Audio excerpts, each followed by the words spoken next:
ഇനിയിപ്പോൾ ആണ് കോൺഗ്രസിൽ ഇപ്പോഴേ അടി തുടങ്ങി. ഇപ്പോഴേ UDF ചർച്ച തുടങ്ങി, ആരാകും മുഖ്യമന്ത്രി, ഉപമുഖ്യമന്ത്രി സ്ഥാനം വേണ്ടാന്ന് ഇപ്പോഴേ ലീഗ് പറഞ്ഞു. അവരവരുടെ മര്യാദ കാണിച്ച ആദ്യം തന്നെ. കാരണം ഇത് പറഞ്ഞാണ് പല CPM മുതലെടുത്തോണ്ടിരുന്നത്. ഇവിടെ ഭരിക്കുന്ന ലീഗായിരിക്കും, ഇവിടെ പിന്നെ എല്ലാ കാര്യങ്ങളും തീരുമാനിക്കുന്ന ലീഗായിരിക്കും എന്നൊക്കെ അവർ പറഞ്ഞിരുന്നു. അത് മലപ്പുറത്ത് നിന്ന് ഭരണം നിയന്ത്രിക്കുമെന്നും പറഞ്ഞ്, സത്യം പറഞ്ഞാൽ നമ്മൾ ഈ CPM പോലൊരു സംഘടനയിലെ ഒരുമാതിരി വിവരമുള്ള ആൾക്കാരെല്ലാം ഇമാതിരി വർഗീയത പറയാൻ തുടങ്ങി. അത് പണ്ട് പറയുന്നുണ്ട് ഒരു വർഗീയത, അത് രഹസ്യമായിട്ട് ഓപ്പറേറ്റ് ചെയ്യുന്നത് മാത്രമേ ഉള്ളൂ. ഇവർ മലപ്പുറം ജില്ലയിൽ പ്രധാനപ്പെട്ട മണ്ഡലങ്ങളിൽ മുസ്ലിം അല്ലാത്ത സ്ഥാനാർത്ഥി നടത്താൻ സാധിക്കും അവർക്ക് ഇല്ല. അല്ല, ഇവരെ വേറൊരു തന്ത്രമുണ്ട്. പത്തനംതിട്ട ജില്ലയിൽ കാണുന്ന ഒരു തന്ത്രമാണ്.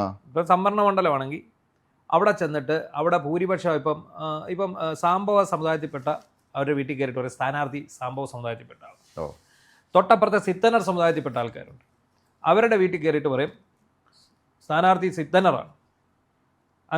അങ്ങനെ ഓരോ വിഭാഗം ഇപ്പോൾ ഉന്നതികളിൽ ചെല്ലുമ്പോൾ അവിടെ ആർക്കാണ് ഭൂരിപക്ഷം നോക്കിയിട്ട് ആ ജാതിയിലേക്ക് ഇവർ പറയും. അങ്ങനെയാണ് ഇവരുടെ ഒരു. കുറച്ചുകൂടെ ഞാനൊരു ലേഖനം വായിച്ചിരുന്നത്, പ്രധാന വ്യക്തി എഴുതാണ്. അതിൽ പറയുന്നൊരു കാര്യം വളരെ രസകരമാണ്. 57 തെരഞ്ഞെടുപ്പ് നടക്കുന്ന സമയത്ത് മന്നത്തിൻ്റെ പിറന്നാളോ അങ്ങനെ എന്തായിരുന്നു, അന്ന് സാക്ഷാൽ എം ഗോവിന്ദൻ ക്ഷണിക്കാതെ തന്നെ അവിടെ എത്തി. അദ്ദേഹം വളരെ സന്തോഷമായി.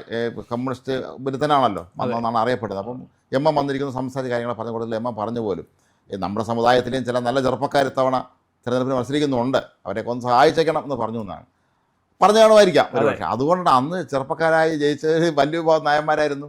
P. ഗോവിന്ദപിള്ള, E. ചന്ദ്രശേഖരൻ നായർ, കല്യാണകൃഷ്ണൻ നായർ, അങ്ങനെ കുറേ പേരുണ്ട്. നമ്മൾ ലിസ്റ്റ് എടുക്കുകയാണെങ്കിൽ നമ്മൾ നീണ്ട പട്ടികയാണ്. ഒരു പക്ഷേ മന്നത്തിന് തൃപ്തിയായി കാണും, ശരി എന്നാലും അയാൾ എം എന്നെ ഒന്ന് കണ്ടിരിക്കുകയല്ലേ, അയാളൊരു നായരാണല്ലോ, അതുകൊണ്ട് പുള്ളിക്ക് റിക്വസ്റ്റ് വയ്ക്കുമ്പോൾ ഇവരെല്ലാം ഭേദപ്പെട്ട കുടുംബങ്ങളിലുള്ള ഒരാൾ മക്കളുമാണ് എല്ലാവരും തന്നെ. അപ്പോൾ എന്നാൽ പിന്നെ ഇരുന്നോട്ട് അവർ ജയിപ്പിച്ചു എന്നാണ് പറയപ്പെടുന്നത്. കാര്യമായിരിക്കും. ഏറ്റവും ഈ മലപ്പുറം വിഷയം പറഞ്ഞെങ്കിൽ CPM ഇറക്കിയാലും ഇത് ഏറ്റുപിടിച്ച BJP എന്തൊരു കഷ്ടമാണെന്ന് ഓർത്തോണം. ഈ 10 വർഷത്തെ ദുർഭരണം കാരണം ജനങ്ങൾ കുത്തുപാള എടുത്ത് നരകിച്ച് നാശകോടാരിയാകുമ്പോൾ BJP നമ്മളോട് പറയുന്നത്, നിങ്ങൾ ഒരിക്കലും വോട്ട് ചെയ്യരുത്, മലപ്പുറത്തു നിന്നായിരിക്കും ഭരണം. നമ്മൾ പറയുന്നത് മലപ്പുറത്തു നിന്ന് എവിടെ നിന്ന് വേണേൽ നിങ്ങൾക്ക് പറ്റും, ഉഗാണ്ടയിൽ നിന്ന് നിങ്ങൾ പറ്റും, ഈദി അമീൻ ഭരിച്ചോട്ടെ, ഈ പറഞ്ഞ കക്ഷികളൊന്ന് ഇറങ്ങിപ്പോയാൽ മതി. അല്ല, ആ സമയത്താണ് നമുക്ക് സംശയങ്ങൾ വരുന്നത്, ഇതിൽ അന്തർധാര ഉണ്ടോ എന്നുള്ള കാര്യം. അന്തർധാര ഉറപ്പല്ലേ? അന്തർധാര ഉറപ്പാണ്. അതായത് ഒരു പ്രചാരണ സ്ലോഗൻ CPM ഇറക്കി വിടുന്നു, അത് BJP എടുത്ത് പ്രയോഗിക്കുന്നു. അപ്പോൾ BJP എടുത്ത് വിടുന്ന സ്ലോഗന് ഇത് നേരത്തെ പറഞ്ഞു BJP പറഞ്ഞുകൊണ്ടിരുന്നത് ഇത് തന്നെയാണ്. ഇവർ രണ്ടുപേരും അങ്ങനെ എടുത്തോണ്ട് പോകുന്നത്. അപ്പോൾ ഇപ്പം എന്താണ് സംഭവിച്ചത്? UDF ഇവ മന്ത്രി ആരാകും, വകുപ്പുകളൊക്കെ ഇങ്ങനെ വിഭജിച്ചുകൊണ്ടിരിക്കുകയാണ്. അതെ, ഈ കഴിഞ്ഞ നിയമസഭാ തെരഞ്ഞെടുപ്പിൽ ഇത് സംഭവിച്ചിരുന്നു. തെരഞ്ഞെടുപ്പ് കഴിഞ്ഞപ്പോൾ തന്നെ ഈ വകുപ്പ് വിഭജനമൊക്കെ ആരംഭിച്ചു. കാരണം കേരളത്തിൽ ട്രെയിൻ വെച്ച് മാറി ഭരണം വരുന്നുണ്ട്, എന്തായാലും നമുക്ക് തന്നെ ഭരണം കിട്ടുന്നത് കോൺഗ്രസ്സുകാർ അങ്ങ് ധരിച്ചു. എന്നിട്ട് വകുപ്പ് വിഭജനത്തിൽ തർക്കമായെന്നൊരു പറയുന്നുണ്ട്. എന്തായാലും രാവിലത്തെ കുഞ്ഞാലിക്കുട്ടിയുടെ പ്രതികരണത്തിൽ നിന്നൊരു കാര്യം വ്യക്തമായിരിക്കുന്നത്, ഞങ്ങൾ ഉപമുഖ്യമന്ത്രി സ്ഥാനത്തിന് ഇല്ല, 5ാം മന്ത്രി 6ാം മന്ത്രി അതൊക്കെ വരുമായിരിക്കും. അത് സ്വാഭാവികമായിട്ടും അത്രയും വലിയ വിജയം കിട്ടുമ്പോൾ, ഇത്രയും അംഗങ്ങൾ നിയമസഭയിലേക്ക് വരുമ്പോൾ സ്വാഭാവികമായിട്ടും ഈ മുസ്ലിം ലീഗിനെ സംബന്ധിച്ച് അവർ പ്രാക്ടിക്കലാണ് എല്ലാ സമയത്തും. ഈ കോൺഗ്രസ് പോലെ വൈകാരികമായി പ്രതികരിക്കുന്നവരാണ്, അവർക്ക് പ്രാക്ടിക്കലായി ചെയ്യുന്നവരാണ്. അവർക്കറിയാം 10 വർഷത്തെ ഇളവുകൾക്ക് ശേഷമാണ് ഭരണം കിട്ടുന്നത്. അതെങ്ങനെ മര്യാദയ്ക്ക് നിലനിർത്തിക്കൊണ്ട് പോകണമെന്ന് ലീഗ് നിർബന്ധമുണ്ട്. അത്രയേ ഉള്ളൂ. അത് പിന്നെ ഇനിയിപ്പം കോൺഗ്രസ്സിൽ 2 പേരാണ് നിലവിൽ അവസാന റൗണ്ടിൽ മുഖ്യമന്ത്രി സ്ഥാനാർത്ഥിയാകാൻ വന്ന് നിൽക്കുന്നത്, ചെന്നിത്തലയും വി ഡി സതീശൻ. ഭരണം കിട്ടിയാൽ 5 മിനിറ്റിനുള്ളിൽ മുഖ്യമന്ത്രി ഉണ്ടാകുമെന്നാണ് ആര് പറഞ്ഞിരിക്കുന്നത്? PC Vishnunath working president, acting president KPCC. ഇതേ സതീശനാണ് പറഞ്ഞത്, എപ്പം പിന്നെ തെരഞ്ഞെടുപ്പ് പ്രഖ്യാപിക്കുന്നു 1 മണിക്കൂറിനകം സ്ഥാനാർത്ഥിയെ പ്രഖ്യാപിക്കും. നോമിനേഷൻ കൊടുക്കുന്നതിന്റെ അന്ന് രാവിലെ പോലും പ്രഖ്യാപിക്കാൻ പറ്റില്ല. അതാണ് കോൺഗ്രസ്. പിന്നെ ഇവർ ചുമ്മാ വീരവാദം മുഴക്കുന്നത്, അത് നമ്മൾ വെറുതെ ഇത് വെക്കണ്ട. പിന്നെ എല്ലാവരും ഇപ്പോൾ ആകാംക്ഷയോടെ കാത്തിരിക്കുന്നത് അല്ലെ പറയുന്നൊരു കാര്യമുണ്ട്. ഈയിടെ ഈ തെരഞ്ഞെടുപ്പ് കഴിയുമ്പോൾ KC വേണുഗോപാൽ മുഖ്യമന്ത്രിയാകും എന്നാണ് പറയുന്നത്. അതിനെ സാധ്യത ഇല്ലാതെയില്ല. ആകാം. കാരണം ഇവിടെ തർക്കം മൂക്കുകയാണെങ്കിൽ അങ്ങനെ ഒരു സംഭവം ഉണ്ടാകാം. ഈ തർക്കം ഇദ്ദേഹമാണോ മൂപ്പിക്കുന്നത് നമ്മൾ അങ്ങനെ അറിയും. കാരണം ഇവര് തർക്കം മൂത്ത് കഴിയുമ്പോൾ എന്നാ ഒത്തുതീർപ്പ് സ്ഥാനാർത്ഥി എന്നുള്ള നിലയിൽ വരാമല്ലോ, അങ്ങനെ വരാമല്ലോ. ഇപ്പൊ എന്തായാലും ഈ പറഞ്ഞ ചെന്നിത്തലയും തോക്കില്ല, സതീശനും തോക്കില്ല. മുഖ്യമന്ത്രി സ്ഥാനത്തേക്ക് ഇത് ചിക്കുന്ന ആൾക്കാർ തോക്കില്ല. പിന്നെ നമുക്കറിയാം മന്ത്രിസഭയിലേക്ക് വരേണ്ട പ്രധാനപ്പെട്ട ആൾക്കാരിൽ ഇപ്പോൾ UDF കോൺഗ്രസിൽ നിന്ന് വരേണ്ട ആൾക്കാരിൽ ഒരു പ്രമുഖ വ്യക്തിത്വം K. മുരളീധരൻ. പക്ഷെ നിലവിൽ K. മുരളീധരൻ്റെ കാര്യം പരിങ്ങലിലാണെന്നാണ് അവിടെ നിന്നുള്ള വട്ടിയൂർക്കാവിൽ നിന്നുള്ള റിപ്പോർട്ടുകൾ. കെ മുരളീധരൻ കേരള മന്ത്രിസഭയിൽ വേണ്ട ഒരാളാണ്. തീർച്ചയായും വളരെ നല്ലൊരു അതേ എവിടെയൊക്കെ പദവിയിലിരുന്നുണ്ട് അവിടെ അദ്ദേഹത്തിൻ്റെ വ്യക്തിത്വത്തിനെ സ്ഥാപിക്കുകയും ഒരുപാട് കാര്യങ്ങൾ ചെയ്ത വ്യക്തി തന്നെയാണ്. ഈ ഇന്ദിരാഭവൻ ഇപ്പോൾ ഇന്ന് കാണുന്ന ഇന്ദിരാഭവൻ ഉണ്ടല്ലോ, ഇത് പണ്ട് ഒരു ചെറിയൊരു 2 ടെറസ് കെട്ടുണ്ടായിരുന്നു. കെ മുരളീധരൻ KPC പ്രസിഡന്റ് ആയിരുന്നപ്പോഴാണ് ഈ ഇത്രയും വിപുലമായ രീതിയിൽ ഒരു വലിയ കെട്ടിടമായിട്ട് അതിനെ മാറ്റിയെടുത്തത്. പിന്നെ ഈ സാമുദായിക പരിഗണന വരും. ഉണ്ട്. അങ്ങനെ വരുമ്പോൾ ലിജു ജയിച്ചാൽ ലിജുവിന് ഒരു മന്ത്രിസ്ഥാനം ഉറപ്പ് അല്ലേ? അതെ. അങ്ങനെ വന്നു കഴിഞ്ഞാൽ പിന്നെ ഈ പറയുന്ന ശിവകുമാർ, VS ശിവകുമാറിന് മന്ത്രിസ്ഥാനം കൊടുക്കേണ്ടി വരും.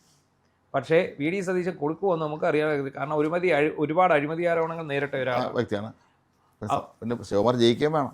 ശിവകുമാർ എൻ്റെ മണ്ഡലം അരീക്കര മണ്ഡലം അത്ര എളുപ്പമുള്ള സ്ഥലം അല്ലത്. പിന്നെ കഴിഞ്ഞ ഉമ്മൻചാണ്ടി മന്ത്രിസഭയിലുണ്ടായിരുന്ന തിരുവഞ്ചൂരും മന്ത്രിയാക്കേണ്ടി വരുമല്ലോ, തീർച്ചയായും മന്ത്രിയാവും. നല്ല വകുപ്പുകൾ കൊടുക്കേണ്ടി വരുമല്ലോ. വേറെ ആര് കോൺഗ്രസിൽ നിന്ന് മന്ത്രിയാകുമെന്ന് ചേട്ടന് തോന്നുന്നുണ്ട്? കോൺഗ്രസിൽ നിന്ന് പിന്നെ ഉള്ളത് വിഷ്ണുനാഥ് മന്ത്രിയാവും. ഷാഫി പറമ്പിൽ MLA ഇത്തവണ അസംബ്ലിയിലേക്ക് ആയിരുന്നെങ്കിൽ ഉറപ്പായിട്ടും മന്ത്രിയാവുമായിരുന്നു. ആ ചെറുപ്പത്തിൻ്റെ ഒരു ഗ്ലാമറൊക്കെ ഉള്ള ഷാഫി എന്നുള്ള നിലയിൽ, ന്യൂനപക്ഷ പ്രതി എന്നുള്ള നിലയിൽ ഷാഫി ഉറപ്പായിട്ടും മന്ത്രിയാവുമായിരുന്നു. വനിതകളുടെ ഇടയിൽ നിന്ന് മന്ത്രി വരണം.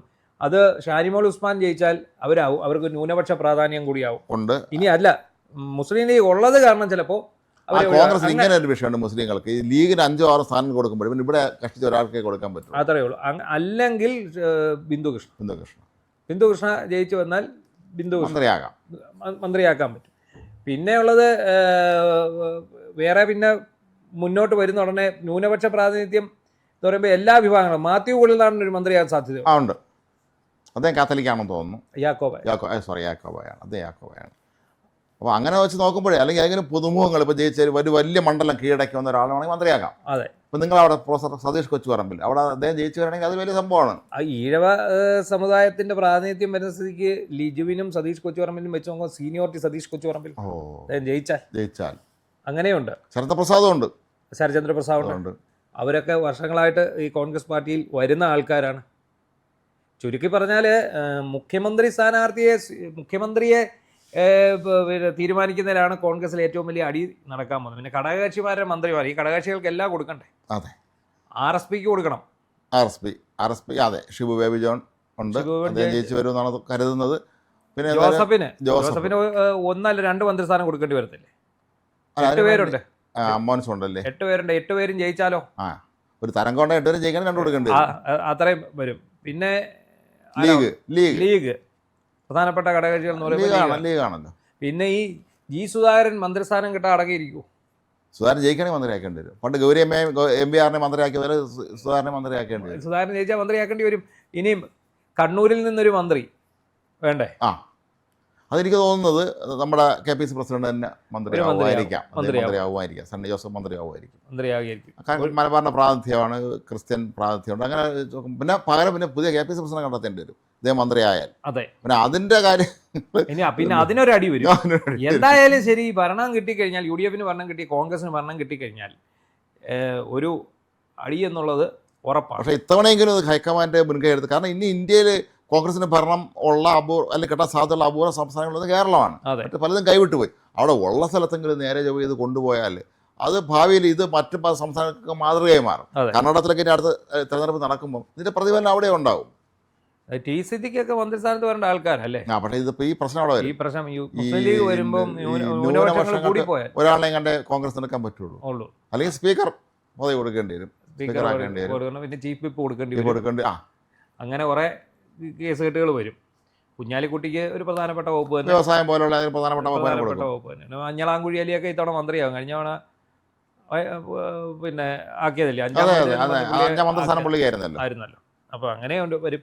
എന്തായാലും ഇനിയിപ്പോൾ നമ്മൾ കാത്തിരിക്കുന്ന ഈ വോട്ട് എണ്ണിക്കഴിഞ്ഞുള്ള UDFന് ഭരണം കിട്ടിയാലുള്ള പിന്നീടാണ് ഇവിടെ ബഹളം മൊത്തം നടക്കുന്നത്. ഇനി നമ്മൾ വേറൊരു വിഭാഗത്തിനെ കുറിച്ച് നമ്മൾ ചിന്തിക്കണം. ഈ കോൺഗ്രസ് ഭരണം മാറുമ്പോൾ നമ്മുടെ സാംസ്കാരിക നായകന്മാർ കുറേ എണ്ണമുണ്ട്. ഈ കയ്യാലപ്പുറത്ത് തേങ്ങ, LDF ആണെന്ന് വെച്ചാൽ അവിടെ നിൽക്കും, UDF ആണെന്ന് വെച്ചാൽ അവിടെ നിൽക്കുന്ന കുറേ എണ്ണമുണ്ട്. ഇതിനിപ്പോൾ ഇവർ വരിവരിയാന്നിരിക്കും ഇന്ദിരാഭവനിലേക്ക് രാവിലെ അങ്ങ് പോകും. അല്ല, സധൈര്യം ഭരണം മാറണമെന്ന് പറഞ്ഞ സച്ചിദാനന്ദനെ പോലുള്ള ആൾക്കാരുണ്ട്.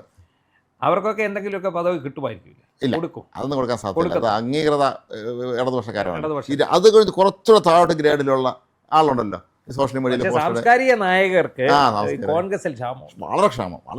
അതുകൊണ്ട് ദത്തെടുക്കേണ്ടി വരും. അവിടെ നിന്ന് ഇവരെ കുറെ പേര് ഇങ്ങോട്ട് എടുക്കേണ്ടി വരും. ഈ പ്രേംകുമാറൊക്കെ അവസാന നിമിഷം ഇങ്ങോട്ട് മാറി പ്രേംകുമാർ വന്നു. വേറെ ഞാൻ പേര് പറയുന്നില്ല, പലരും കഴിഞ്ഞ ഒരു വർഷത്തിൻ്റെ ഇങ്ങോട്ട് വന്ന കുറേ സാംസ്കാരിക നായകരുണ്ട്, സാംസ്കാരിക നായകരുണ്ട്, സാഹിത്യ അക്കാദമിയൊക്കെ ലക്ഷ്യമിട്ട് വന്ന പല ആളുകളുണ്ട്. ജോയി മാത്യു ഇപ്പൊ ഇവിടെ, അതെ അതെ, ജോയി മാത്യു പിണറായി വിരുദ്ധനാണ്, ഹരീഷ് പേരടി പിണറായി വിരുദ്ധനാണ്. അപ്പൊ ആ പിണറായി വിരുദ്ധതയുടെ പേരിൽ അദ്ദേഹത്തിനെതിരെ ആഞ്ഞെഴുതിയ ആൾക്കാരാണ് ഇവരൊക്കെ.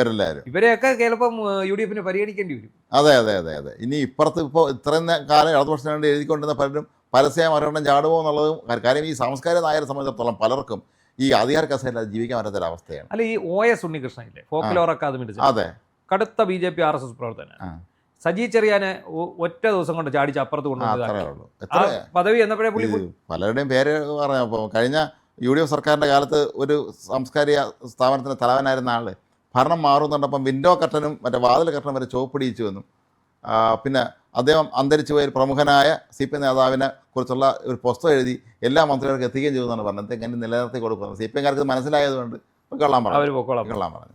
അപ്പോൾ ഇനിയിപ്പോൾ അങ്ങോട്ട് ഇതായിരിക്കും, സ്തുതികളായിരിക്കും ഇനി അങ്ങോട്ട്. നമ്മൾ സോഷ്യൽ മീഡിയ നോക്കിക്കോ ഇനി ഈ സാംസ്കാരിക നായകർ, കാരണം ഇവർക്കൊരു മറ്റേ വെള്ളയിൽ ട്രൈ കളർ കാരണഭൂതനൊക്കെ അപ്പുറം വെക്കാൻ പറ്റുന്ന വാക്കുകളൊക്കെ വരുമായിരിക്കും. കാരണഭൂതനെ പറയുന്നത് VD സതീശനും രമേശ് ചെന്നിത്തലയ്ക്ക് പുതിയ പേരുകൾ എന്തായാലും വരും. കവിതയൊക്കെ എഴുതിക്കൊണ്ട് വരും എന്തായാലും. മാത്രമല്ല ഈ കോൺഗ്രസിനെ സംബന്ധിച്ചിടത്തോളം അവിടെ ഈ ഇത്തരത്തിലുള്ള ഈ ബൗദ്ധികമായ കാര്യങ്ങൾ പ്രാധാന്യം ഇല്ലാത്തതുകൊണ്ട് ഈ കാരണഭൂതനെ മാത്രമല്ല മണിയാശാനും വരെ വിശേഷങ്ങൾ കൊടുക്കുന്നുണ്ട്. അത് അന്ന് പിന്നെ അത് വലിയ കോമഡിയായി മാറി. ഇല്ല, പാരടി പാട്ട് എടുത്തു വെച്ചു, വ്യത്യസ്തനാം ഒരു അപ്പം അത് വെച്ചിട്ട് ഒരു പരിപാടി നടന്നിട്ട് അവസാനം മണിയാശൻ അറഞ്ചം പറഞ്ഞ് തലകുത്തി ചിരിച്ചുപോയി. അവസാനം വന്നു കഴിഞ്ഞപ്പം പാട്ട് പാരടി വന്ന് അവസാനം യഥാർത്ഥ ലൈൻ കയറി പാടി, വ്യത്യസ്തനാം ഒരു ബാർബറ. അത് പുള്ളിയെ കൈയൊക്കെ അടിച്ച് ചിരിച്ച് ആകെപ്പാടെ ഈ രസകരമായി പോയി. ഇപ്പം അപ്പോൾ ഈ സംസ്കാര നായരെല്ലാവരും ഇനിയുള്ള ദിവസങ്ങളിൽ സോഷ്യൽ മീഡിയ നോക്കിക്കോ കൂട്ടപ്പലായനായിരിക്കും. കാരണം അവർക്കറിയാം ഇവിടെ വന്നൊരു സ്കോപ്പാണ്, കാരണം ഇവിടെ ആളില്ലല്ലോ, ഫില്ലിയ ആൾ വേണ്ടേ. അപ്പോൾ ഇങ്ങനെയൊക്കെ UDF വരാൻ പോകുന്ന ദിവസങ്ങൾ നമുക്ക് വാർത്താ പ്രാധാന്യം ഏറെ സമ്മാനിക്കും. തീർച്ചയായും.